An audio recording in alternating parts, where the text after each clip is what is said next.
you have been sold a legend.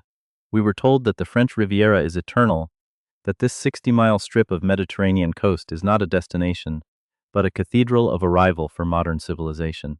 For over a century, the names carried a unique structural weight that other places could only imitate. Cannes, Nice, Antibes. Writers came here to remember who they were, and royalty came here to forget. If you were there, really there, stepping off a private tender onto the dock at St. Jean, it meant you had, in the most permanent sense, arrived. We were told the reflection in this perfect mirror of civilization's highest aspirations would never fade. But the reality on the ground has quietly, drastically shifted. Mainstream media, too invested in the myth to cover it honestly, will show you the sun-drenched beaches and the red carpet. They won't show you Cannes on a Tuesday afternoon in late September. If you walk through it now, you notice things that structurally do not belong in a place that once defined luxury. Empty tables at restaurants where a reservation used to require a 2-week campaign. Boutiques on major thoroughfares with handwritten allure. Signs taped to windows where Valentino and Bottega Veneta used to plant their flags. You feel a silence in the lobbies of the grand hotels that is less about exclusive privacy and more about tangible abandonment. It is the kind of forensic silence that has a texture to it, the kind that makes staff look up almost surprised when a new person enters. The locals notice it. The longtime residents who have been coming for 30 years notice it most of all. Speaking only off record because the truth is uncomfortable, it isn't what it used to be. That phrase isn't just nostalgia.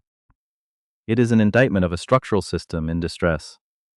While the official tourist board narrative is desperately trying to frame the current environment as evolutionary, the data speaks a much more brutal language. It is the language of occupancy rates and retail vacancies that point to a fundamental change. The French Riviera is undergoing a profound structural transformation that everyone actually paying attention recognizes as something much older and much more familiar. We are witnessing the moments when an iconic place quietly stops being what it was before the rest of the world catches on. To truly comprehend what is being lost, you have to understand the real architecture of the Riviera's power, not the postcard version. It started, as so many European myths do, with the British. A Scottish physician in the 1760s, Tobias Smollett, published letters describing the climate, the light, and the color of the water with the evangelical fervor of a man who had discovered an imperial extension of paradise. And the British, turning everything they touched into part of their vast project, listened. By the mid-19th century, the pattern was fixed. The British aristocracy wintered here. The Promenade des Anglais in Nice is not a metaphor. It was literally constructed by the English community to give themselves a place to walk. They built the roads, the churches, the grand villas, importing their social rituals and creating an environment where being there carried an automatic social meaning. The rest of the world followed. Russian nobility discovered Menton and Nice, building magnificent Orthodox cathedrals to serve their communities. Then, after the First World War, the American industrialists arrived with fortunes that briefly recalibrated the concept of wealth. F. Scott Fitzgerald transcribed the essence of this period in Tender is the Night. Gerald and Sarah Murphy, the models for the main characters, essentially invented what we now think of as the Riviera summer. Before them, respectable people considered the summer sun vulgar, and the coast was exclusively a winter destination. The Murphys made summer, and the beach, glamorous. They created the precise aesthetic template that 100 years of marketing would then package and sell back to the world. After the Second World War, the mythology reached its apex. It was Cary Grant on a yacht, Grace Kelly on a mountain road, Brigitte Bardot on a beach at Saint-Tropez, Picasso in his studio in Antibes. The Cannes Film Festival transformed the coastline into an annual theater of global aspiration, where movies and money conducted their most public courtship. But what made the Riviera genuinely powerful during this golden age was not simply the concentration of assets like yachts or casinos. It was powerful because it was a functioning ecosystem, a site of production. Wealth was created here socially and symbolically. The ultra-rich came not just to spend money, but to establish relationships, make deals, and be seen by the right people at the right moments. The machine was tuned to turn mere presence into tangible influence. That intricate machine is now breaking down, and this is only the beginning of what the data reveals. The machine that once produced wealth is now producing something else. A vacancy that cannot be filled by marketing. The figures coming out of the French Riviera's luxury economy over the last several seasons tell a story that is getting harder to ignore, even if the official narrative remains aggressively optimistic. The numbers show that the decline is not a sudden crash, but a steady, systemic draining of the very substance that made this coast unique. In Nice, the second largest tourist city in France after Paris, hotel occupancy in the five-star luxury segment has been running persistently below the peak years of the mid-2010s. The city's tourism bureau regularly releases aggregate data showing record numbers of arrivals, but these mass figures conceal what is actually happening at the upper end of the market, which is where the Riviera's true identity lives. Budget travelers and weekend sightseers are arriving on low-cost flights, but the high-value, high-status visitor, the individual who rents a secluded estate for a month, charters a luxury vessel, drives the local premium economy, is quietly stepping away. For a high-end restaurateur, this means replacing a single table that spends 4 figures on dinner with 3 separate parties, splitting a single bottle of house wine. The luxury retail landscape tells the same story with more brutal clarity. The Rue d'Antibes in Cannes and the Avenue de Verdun in Nice have seen a notable year-over-year rise in vacant storefronts. Several international luxury brands that maintained flagship presences here through the last decade have either reduced their footprint or quieted their operations entirely.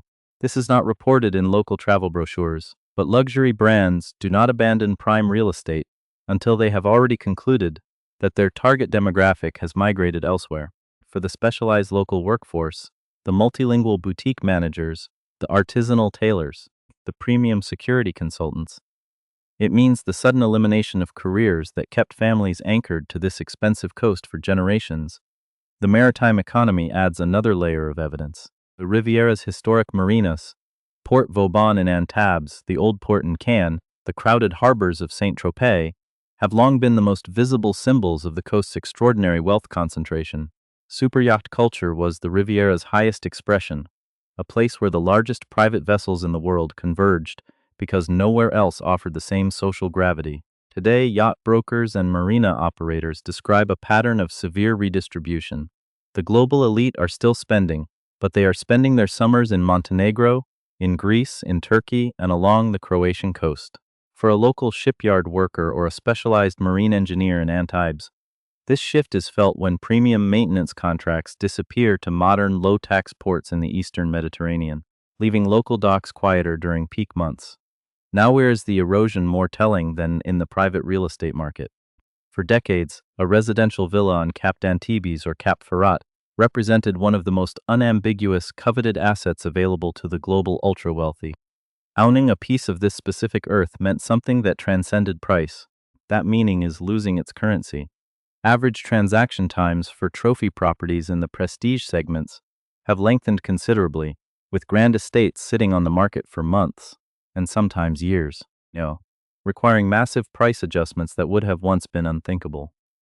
For the community, this real estate stagnation means a quiet drop in local property tax revenues, leading directly to the deferred maintenance of the public parks, roads, and historic facades that built the original Riviera aesthetic.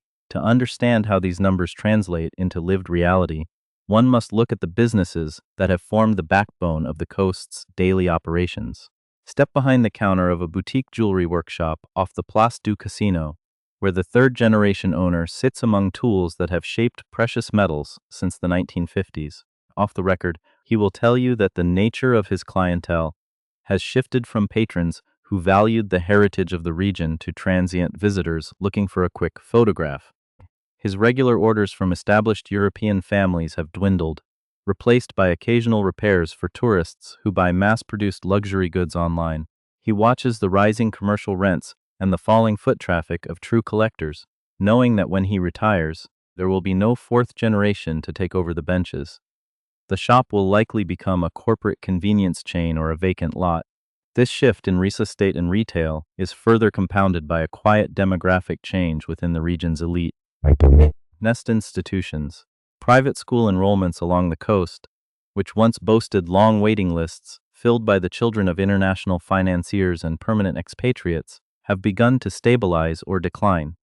Wealthy families are no longer choosing the south of France as their primary residential base for raising the next generation.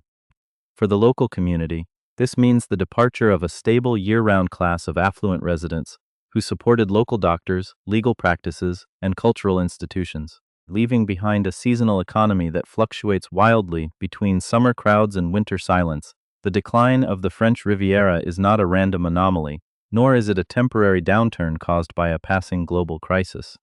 It follows a precise structural pattern that has been witnessed across history in cities and regions that once believed their status was permanent. It is the slow, predictable process that occurs when a geographic location loses its monopoly on prestige and becomes merely one option among many.